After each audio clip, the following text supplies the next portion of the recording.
Morning students, अगर आप 12th class में हैं और फरवरी में एग्जाम देना है 2026 में, तो आपको अब चिंता करने की कोई ज़रूरत नहीं है।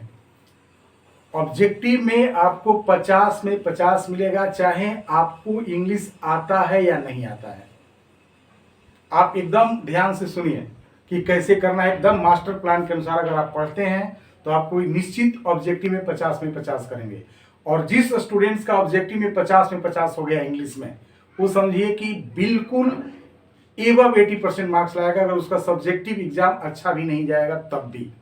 इसके लिए सबसे मास्टर प्लान ये रखना है कि आप बहुत अच्छी तरह से जानते हैं कि ऑब्जेक्टिव के ग्रामर में 60 क्वेश्चन आते हैं। सिलेबस में कोई चेंजिंग नहीं है, जो पिछले साल जैसे पेपर आया है सेम टू सेम आएगा। ये पहले माइंड में रख लीजिए। आपके ग्रामर में 60 क्वेश्चंस आएंगे और बुक से आपको 40 क्वेश्चंस आएंगे, और ये दोनों मिलकर के 100 क्वेश्चंस होते हैं, जिसमें आपको मात्र 50 क्वेश्चन करना है। प्लानिंग के अनुसार अगर आप चलते हैं तो ग्रामर में सिर्फ आप 25 से लेकर के 30 क्वेश्चन करना है। बस 25 से लेकर के आपको 35 क्वेश्चन करना है। 25 से 30 क्वेश्चन करना है, और बुक में आपको 20 से 25 के बीच में करना है क्वेश्चन। अगर आप इतना क्वेश्चन कर लेते हैं तो आपका 50 क्वेश्चन हो जाएंगे। माइंड में सेटअप कर लिए कि बस 25 क्वेश्चन हमको करना है, और 25 से 30 के बीच में करना है हमको ग्रामर से, और 20 से 25 के बीच में करना है हमको बुक से। मान लीजिए 30 क्वेश्चन आपने ग्रामर से कर लिया, और इसके बाद 20 क्वेश्चन अगर आप बुक से कर लिए तो आपका 50 क्वेश्चन बिल्कुल सही होगा। अब यहाँ पे प्रश्न ये उठता है कि आखिर हमारा 25 क्वेश्चन एक्यूरेट कैसे सही होगा। तो इसके लिए आप कुछ समझिए कि सबसे पहले आप समझिए कि जो टेंस होता है उस टेंस से 7 क्वेश्चन आते हैं। आप इसको पहले बढ़िया से देख लीजिए। आपको 25 से 30 क्वेश्चन करना है और 20 से 25 क्वेश्चन करना है बुक में। हम आज आपको ग्रामर के बारे में बताएंगे, और ग्रामर में जो चीज बताएंगे उसको एकदम टू दी पॉइंट आपके सामने रखेंगे कि उस चैप्टर को आप कैसे पढ़ेंगे तो आपको बिल्कुल इंग्लिश नहीं भी आती है तब भी आराम से आप कर सकते हैं।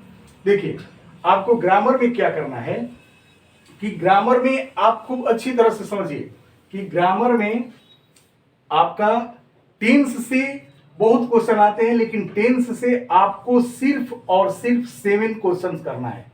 7 मार्क्स, 7 नंबर आपको आराम से मिल जाएगा टेंस में। इतना इजी होता है। जैसे आपको प्रेजेंट इंडिफिनिट में डू डज अगर कंप्लीट है, पास्ट इंडिफिनिट में डिड कंप्लीट है और V1 कंप्लीट है, तो उस पर भी हम चर्चा करेंगे। टेंस के बाद आपको नरेशन जो वर्ड है, नरेशन, और ये नरेशन स्टूडेंट को लगता है कि बहुत कठिन, इसमें कुछ नहीं है। इसके मास्टर प्लान के अनुसार जो हम क्वेश्चन टू दी पॉइंट आपको बताएंगे वही क्वेश्चन आपको एग्जाम में आएगा। और मैं ये बात आपको अपने एक्सपीरियंस के अनुसार पे कह रहा हूं, क्योंकि ये कम से कम 15 सालों से मैं पढ़ा रहा हूं, और 15 सालों से बिहार बोर्ड के स्टूडेंट्स के जो भी क्वेश्चन 10 साल 12 साल के, उसको एनालाइज करके मैं आपको बता रहा हूं कि जो क्वेश्चन आपको बता दिया जाए और कहां स्टूडेंट्स को दिक्कत होता है, जहां ऑब्जेक्टिव टिक नहीं कर पाता है सही, उस नरेशन पे हम बात करेंगे आपके साथ। इसके बाद इससे आपको जहां जितना भी क्वेश्चन आए, 5 क्वेश्चन आएंगे, लेकिन 4 क्वेश्चन आपको बहुत इजी रहता है, जो कोई भी स्टूडेंट कर लेता है। एक क्वेश्चन कठिन होता है, उसी के लिए पूरा नरेशन दिन रात पढ़ना पड़ता है। उसी तरह से वॉइस देखिए, और ये वॉइस है, इससे आपका मात्र 4 क्वेश्चन आपका कंप्लीट हो जाएगा। 4 क्वेश्चन खूब अच्छी तरह से आप कंप्लीट कर लेंगे। 4 क्वेश्चन पे जो टिक मारेंगे बिल्कुल सही होगा। उसका भी एक मास्टर प्लान बताया जाएगा कि कैसे टिक मारेंगे वही सही हो, एक्यूरेट हो। तो 7 क्वेश्चन टेंस से, 4 क्वेश्चन नरेशन से और 4 क्वेश्चन वॉइस से आपको करना है। ज्यादा कोई अब ग्रामर नहीं पढ़ना है। इसके बाद आर्टिकल आप लिखिए। आर्टिकल से कितना क्वेश्चन आएंगे उससे कोई मतलब है, 2 ही क्वेश्चन आपको सही होंगे, क्योंकि 2 क्वेश्चन के लिए आपको पढ़ना नहीं है। ये कहां लगेगा, एन कहां लगेगा, द कहां लगेगा, ये आपको मास्टर प्लान के अनुसार बताया जाएगा। आर्टिकल में चाहे क्वेश्चन 4 आए, 5 आए, 6 आए, उससे आपका 2 क्वेश्चन बिल्कुल सही होगा। जो स्टूडेंट बिल्कुल कमजोर है उसके लिए मैं बात कर रहा हूं। आर्टिकल से 2 क्वेश्चन, टेंस से, नरेशन से, वॉइस से, आर्टिकल से। प्रोनाउन जो चैप्टर है, वो प्रोनाउन चैप्टर आपको ये नहीं देखना है कि प्रोनाउन कितने होते हैं, कितने प्रकार के होते हैं। इससे आपका 6 क्वेश्चन खूब आराम से आ जाएंगे। आपका 6 नंबर प्रोनाउन से आते हैं, 7 नंबर। अगर प्रोनाउन से हम 6 नहीं देते हैं, अगर 5 नंबर है तो 5 क्वेश्चन आपको आराम से प्रोनाउन से बन जाएंगे। और इसके लिए भी कुछ भी नहीं करना है, बस आपको हीज याद करना है, देयर कहां याद करना है। अगर प्लूरल है तो देयर लगता है, आई, मी, माई, माइन, लाइक दिस। इस तरह से उस पे हम लोग प्रोनाउन पे भी चर्चा करेंगे और एकदम टू दी पॉइंट क्वेश्चन पे हम लोग बात करेंगे। प्रोनाउन से 5 क्वेश्चन आपको आ जाएंगे, आर्टिकल से हो गए। अब आपका क्वेश्चन टैग है, एक क्वेश्चन टैग है। क्वेश्चन टैग से 2 क्वेश्चन आते हैं, लेकिन क्वेश्चन टैग इतना आसान है कि एक क्वेश्चन हम इतना आराम से लेकर चलेंगे कि एक क्वेश्चन आप बिल्कुल सही करेंगे क्वेश्चन टैग से। 7 4 4 2 और प्रोनाउन से क्वेश्चन टैग से एक कॉजेटिव वर्ब से करेंगे। और कॉजेटिव वर्ब हो सकता है कि आपके लिए नया हो, लेकिन ये बहुत आसान है। क्या आता है, 1 नंबर इसको हम रख लेते हैं कॉजेटिव वर्ब से। 1 नंबर आपका क्वेश्चन आ जाएगा ग्रामर में। Tense, narration, voice, article, pronoun और क्वेश्चन टैग और कॉजेटिव वर्ब। और 2 नंबर आपको सिंटैक्स से आ जाएंगे। सिंटैक्स मतलब सब्जेक्ट वर्ब एग्रीमेंट, और ये सिंटैक्स से आपको 2 नंबर आ जाएंगे। अगर इतना आप क्वेश्चन कर लेते हैं तो आपका ग्रामर से कंप्लीट हो जाएगा। अदर्स, इसके बाद अदर्स मान लेते हैं 3 क्वेश्चंस। अदर्स का मतलब होता है आखिर कुछ ऐसे क्वेश्चन आते हैं जो पिक्यूलियर टाइप के होते हैं। अदर्स क्वेश्चन जो 3 नंबर के हैं वो पिक्यूलियर टाइप्स के होते हैं, ठीक है। अब देखिए क्या होता है कि आप खूब अच्छी तरह समझिए कि अदर्स में वो क्वेश्चन आपको आएंगे जो अदर्स में वो क्वेश्चंस आते हैं। अदर्स में आखिर जिस क्वेश्चंस को, जैसे मान लीजिए कि आपसे कहा जाए कि कार, मोटरसाइकिल, साइकिल और फिर एक लिख देगा पेन, कलम, ये तीनों में कौन ऑड है, तो ऑड कलम है, समझ में आ जाएगा। उसी तरह से इतना अच्छा से लिखता है जैसे लिख देगा मोबाइल, कंप्यूटर, लैपटॉप और इसके बाद लिख देगा कॉपी। तो ये तो कोई भी आसान से स्टूडेंट, तो एक 3 नंबर में एक सिनोनिम्स आता है। सिनोनिम्स मतलब कि सिमिलर शब्द, इतना आसान आ जाता है कि जैसे आ जाता है क्लेवर, आ जाएगा आपका बैड, आ जाएगा गुड, गुड का सिनोनिम्स है। तो कुछ ऐसे वर्ड होते हैं जो कि आराम से 3 वर्ड एकदम 3 जो क्वेश्चन होता है कोई भी स्टूडेंट आराम से कर लेता है। तो इस तरह से tense, narration, voice, article, others, pronouns, question tag और कॉजेटिव और सिंटैक्स, ये अगर आप पढ़ लेते हैं तो आराम से। अब ये चीजें मैं बता रहा हूं कि आप पढ़ लेंगे तो आपको आ गए, इसका मतलब ये नहीं है कि इतना बताकर मैं छोड़ दिया।